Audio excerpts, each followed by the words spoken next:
परमात्मा की जो महिमा है सब धर्म आत्माओं में की है। थोड़ा सा विस्तार से इसको समझेंगे।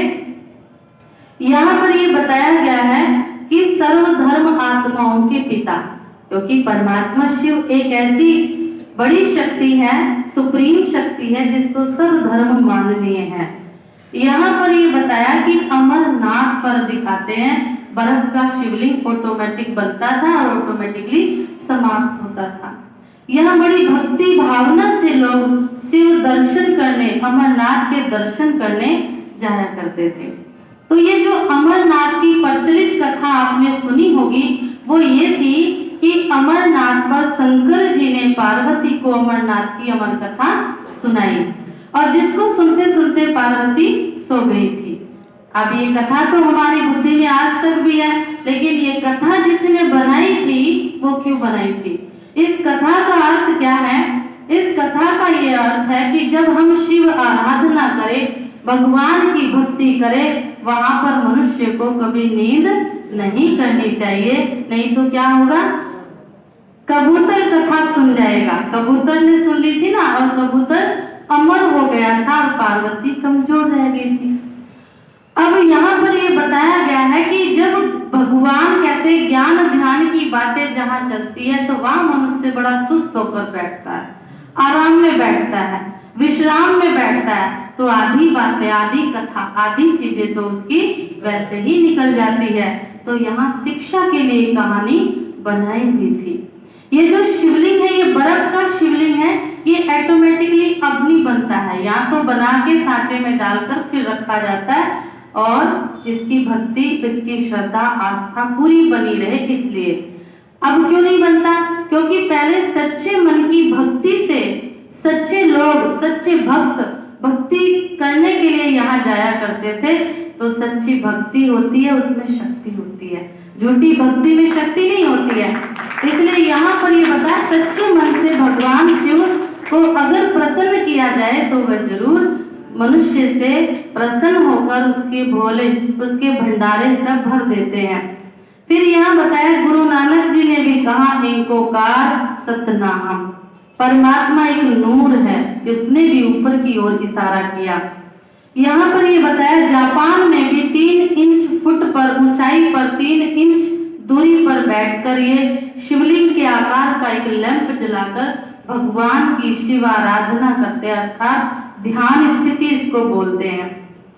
पशुपतिनाथ में भी नेपाल के अंदर भगवान शिव का बहुत बड़ा शिव का ही मंदिर है, इसलिए यहाँ भी शिव की महिमा है।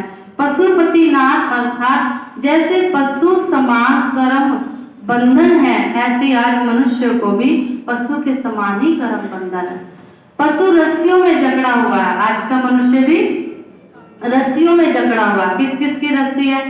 किस किस की? चिंता की रस्सी है और अशांति की रस्सियां है, संबंधों की रस्सी है, व्यसन की रस्सी है, समय ना होने की रस्सी है, मोबाइल अधिक चलाने का शौक है, फैशन करने का शौक है, पर चिंतन करने का शौक है, बंध जाता है मन, जहां से हिलना नहीं चाहता उसी को कहते हैं बंधन। और भगवान आते हैं पशु समान मनसा वृत्ति को भी मुक्त कराते ज्ञान देकर। और फिर यहाँ पर पशुपति नाथ अर्थात हम, नाथ का मतलब है मालिक, जो हमारा सबका मालिक है।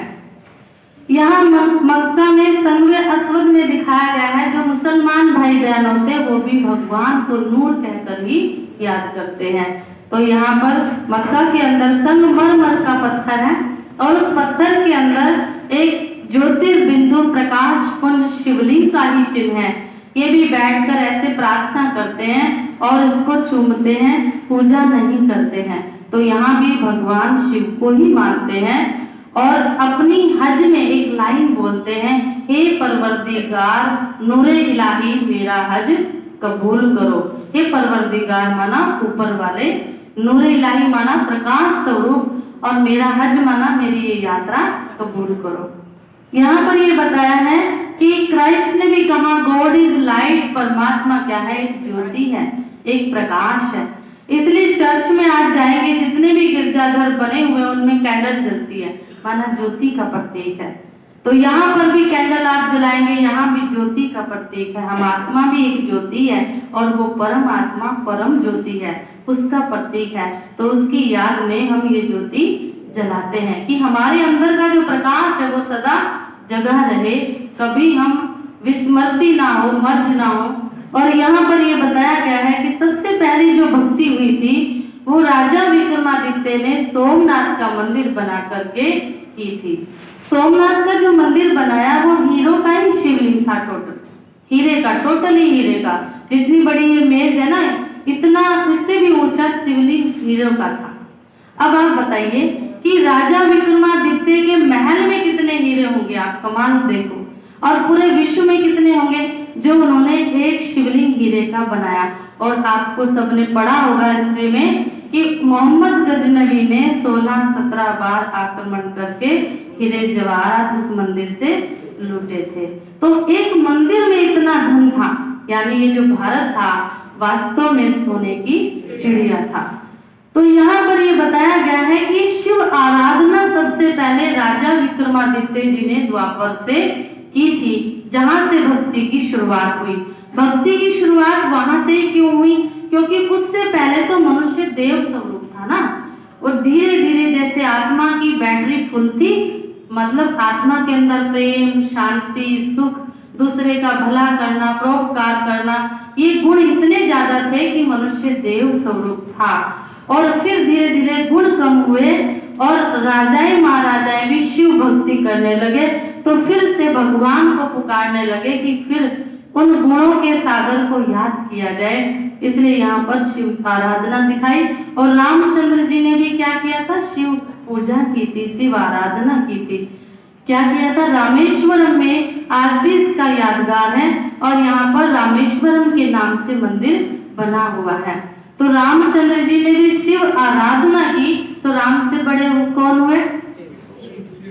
राम से बड़े भी शिव हुए, क्योंकि रामचंद्र जी भी जानते थे कि जिस रावण से तो युद्ध करने जा रहा है वो रावण भी शिव भक्त है, उनकी पत्नी भी शिव भक्त है। तो सभी धर्म की आत्माएं एक परम पिता परमात्मा शिव को ही मानती है, पुराने समय से शिव को ही मानती है।